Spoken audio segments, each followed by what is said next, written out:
यहाँ मैं सिर्फ तुमसे मिलने नहीं आई, दरअसल मैं तुमसे मदद मांगने आई हूँ। अगर आप और मैं शादी करके सबसे बदला लें तो मुझे ये मंजूर है। ये बेहतरीन इंतकाम होगा। तौबा अस्तगफिरुल्लाह। जाहिर है मैं मजाक कर रहा हूँ मरियम साहिबा।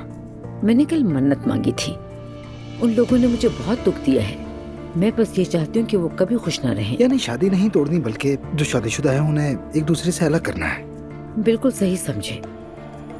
नूर और रोहान साथ नहीं रह सकते। मैंने तो उसे कभी कबूल ही नहीं किया। वो खुश नहीं है, इस बदहाली में कैसे खुश रह सकती है वो?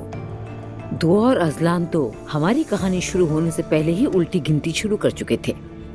तुम समझदार हो और बहुत कुछ झेल भी चुके हो।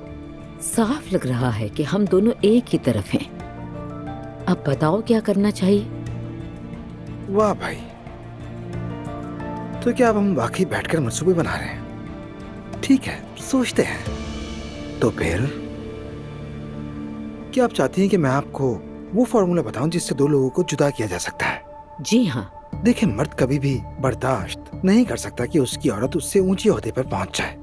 ये चीज मर्द को तोड़ देती है। जब वो ज्यादा कमाती है उसका मुकाम बेहतर हो जाता है।